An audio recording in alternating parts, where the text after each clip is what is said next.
Yo, if you haven't heard already, it's smooth sack summer. So when you're playing in that summer sun, make sure that you're scaped from your pubes all the way down to your bum. That's right.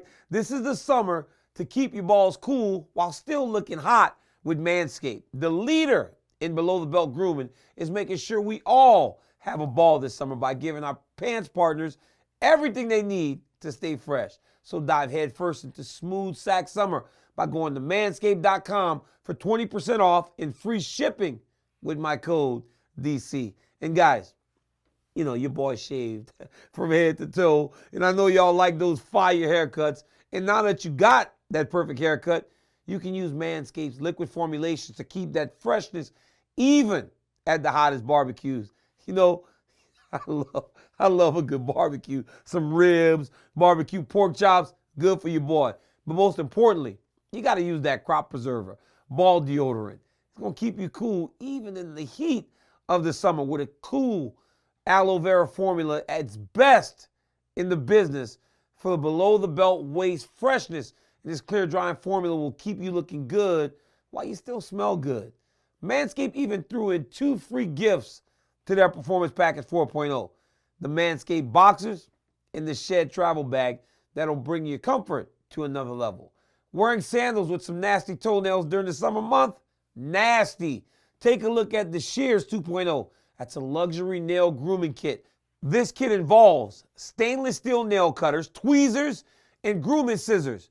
With the Performance Package, your balls will be ready to impress, but make sure you cover the rest with the Shears 2.0. Guys, I wrote all that. I'm out here rapping now. It's your boy, DC, on the ones and the twos. So get 20% off and free shipping with the code DC at manscaped.com. That's 20% off and free shipping. Use the code DC at manscaped.com. It's smooth sack summer, boys. You better get on board or you get left behind. Now let's get to the video. Come on. Paid those bills. Now let's go. Life's come far. Long time. Yesterday, I just kind of expected you to remember that we were calling you for our show. You can't be that busy. How are you so busy? What are you doing? What the fuck do you have going on that you can't? What do you have going on that you can't remember that you got your boy's show? Do you expect the rest of these guys to What's this week? What's this week? Kamaru to sell this thing? Oh my God! What's up with you and Kamaru? I love Kamaru, but he's going to great lengths these days. He needs to chill. What did he do, Rocco? What did he do? It just seems a little bit forced. What did he do? Nothing. He just seems a bit forced these days. You're crazy, dog. I love Keith. That's your boy. I love my Kush. I love my Kush, but just chill, Kush. The video that you sent me yesterday was out of control. That was the craziest thing I ever seen in my life. Talking about going to the well?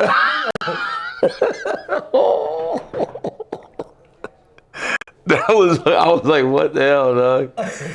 It was crazy. I was like, what is crazy? Come on, who's tripping, man. Hey, come on, dog. So listen, I'm here with Luke Rockhold, former Strikeforce middleweight champion, former UFC middleweight champion, returning after 3 years, down back at middleweight to take on Paulo Acosta.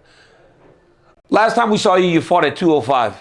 Yeah. And I think it was honestly a mistake on all of our parts in regards to that matchup because we really were dismissive of Jan Blachowicz.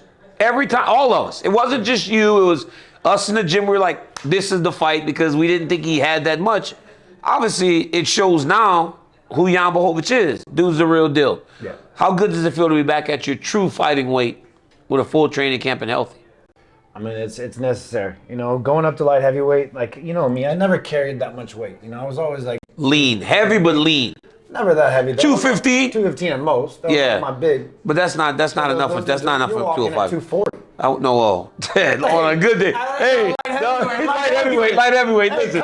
No, listen. Anthony Smith said, he goes, I got the biggest I've ever been. I was 235. I said, shit, when I get to 235, I'm like, I'm getting close, dog. I'm getting enraged now. It's bad, yeah. But yeah, I was coming down from 250 to fight 205. And for me, you know, my style is always flow. You know, flow and technique and you know, building all that extra weight. And when I walked into that fight, maybe 216. That's not enough. As big as like, you get the fight weight, and my body naturally wanted to come down, and and it was like forcing it. It was like lifting weights and all these things. It wasn't really me, and trying to force a fight, and that John, it's not me. What do you weigh now?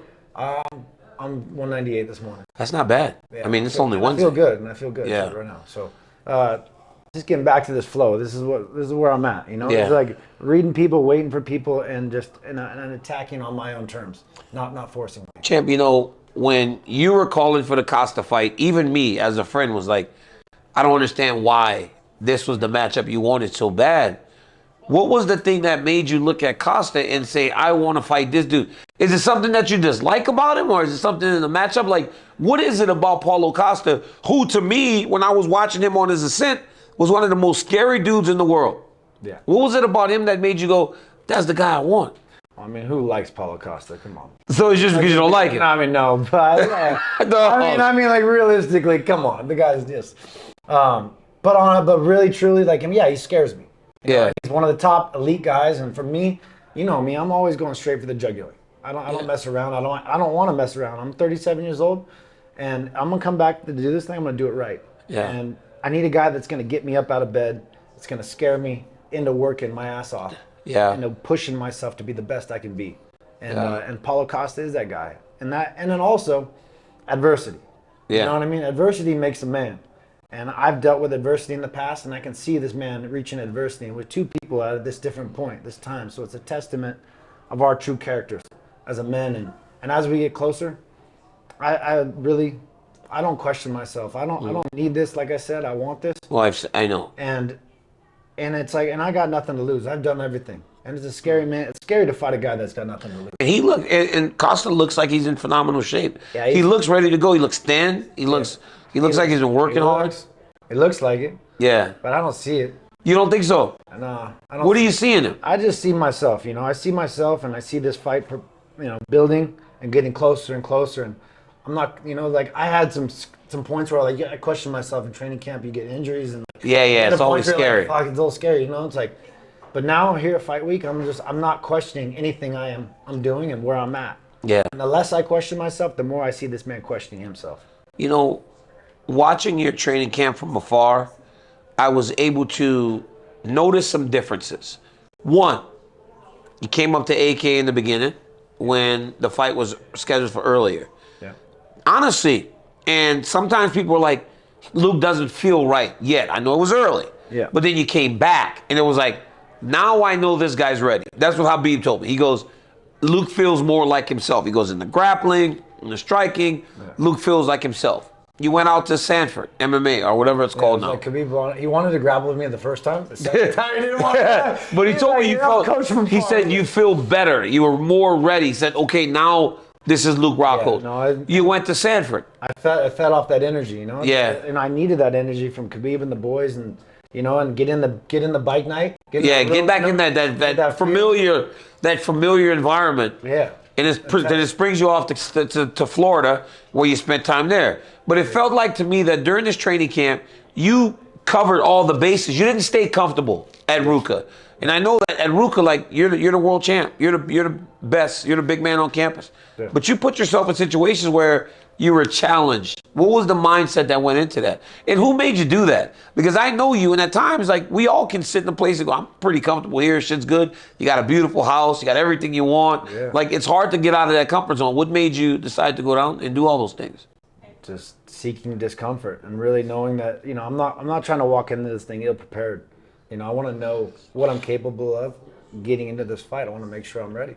And so, I mean, everyone was like, Perillo, and they were like, they weren't sure about me going out there. They didn't really think I needed it. Yeah. But going out there was like, it was a shock to my body going out there, but feeling the guys and maybe like, in the humidity and everything would kill my body, and it robbed me. Down in Florida. I wasn't even able to perform like where I wanted to be. Yeah. Because of this transition over there real quick, and it's brutal. It's hot. Brutal. It's hot down there. And so, I got in there with some killers and just felt them. I wasn't at where I should be, because of that, but I got that feel, the intensity of a couple guys, going with like guys like RoboCop and a few other dudes, all the guys, Gilbert and Vicente, all these dudes, like gangsters. Yeah. And feeling the energy of all these big guys. you know, it let me know that when I'm ready, when I'm healthy, you know, I still got a leg up on Everything. those guys. Yeah. And then coming back and honing and precision, man, the intimacy that we have at Ruka Gym with Perillo, you know, he can really judge and assess and grow so much. It's at the gym over there in Florida, there's so many guys, man, it kind of dilutes the water a little bit Yeah. for me.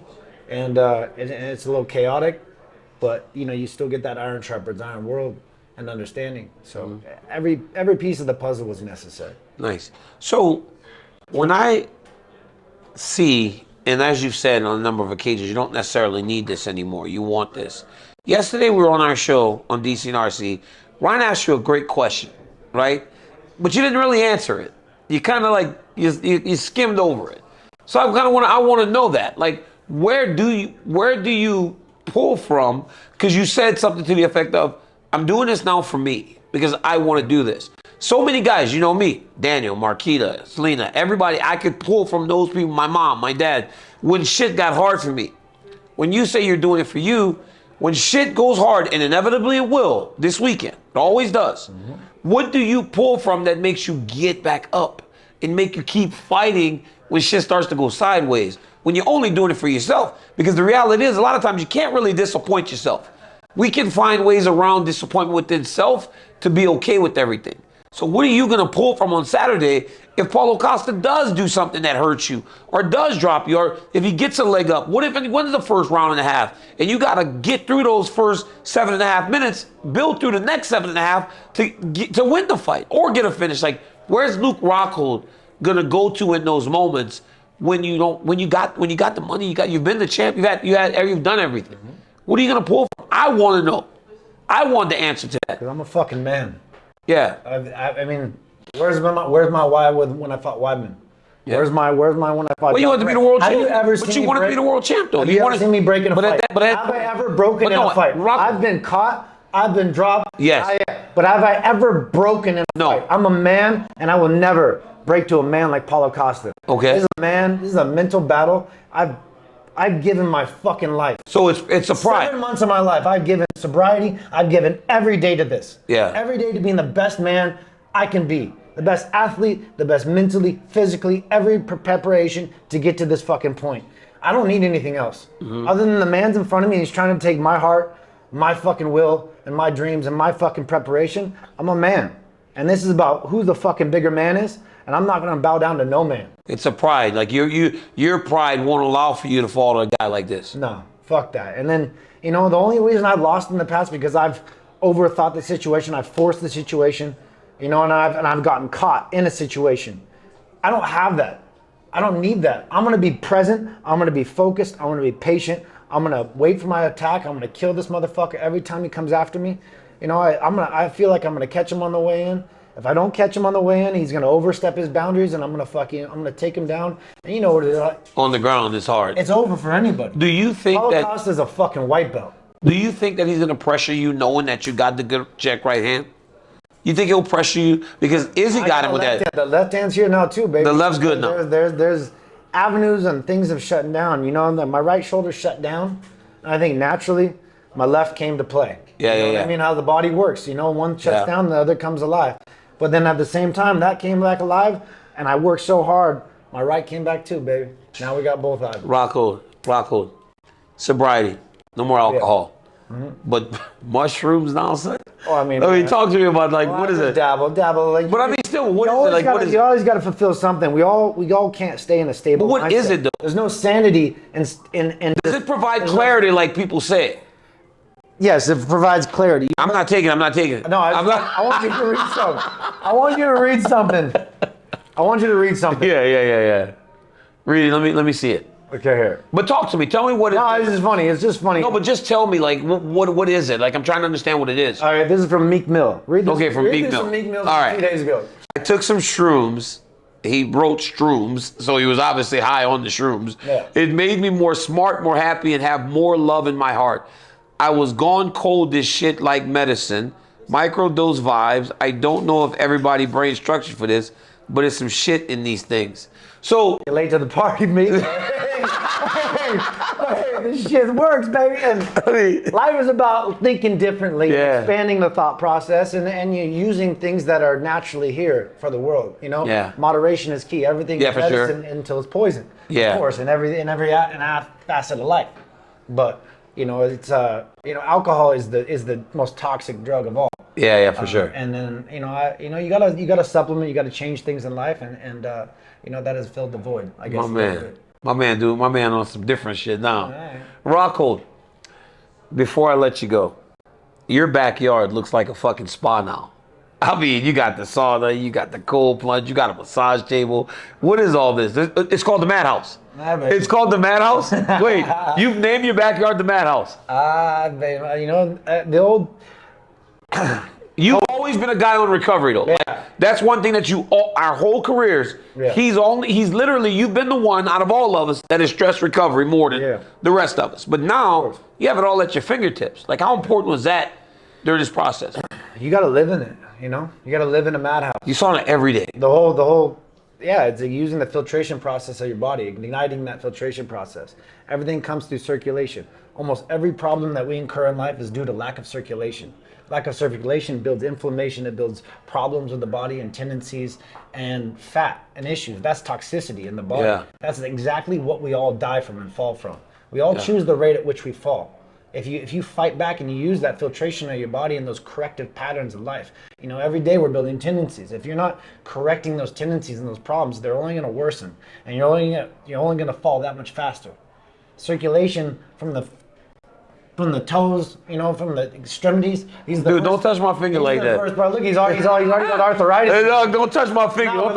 Don't touch the tip of my finger. Dude, all that shit is farther. Let me touch the tip of your finger. Look, watch. Let me touch the tip of your finger. It's weird. You touch the tip of my finger. You got to live in it too. You got to live in a madhouse. This COVID thing compartmentalized everybody, and it made everyone sick. And so I kind of built my whole house into like this wellness community, and I brought in all my friends and like good people that wanted to learn how to better their bodies. And so we all kind of came together and built this system of bettering each other. And so no one wants a gym at their house, but everyone wants a madhouse. That's perfect. And so we're building a better future for people, and I want to teach people how to do this. My man. Dog, good luck this weekend, Rockhold. Luke Rockhold, co-main event, UFC 278, takes on Paul Acosta. Like, subscribe, and just remember, guys, Luke and I have only surfed once, and I kicked his ass. Doggy, dude, I kicked your ass. Surfing? Dude. How good was I surfing?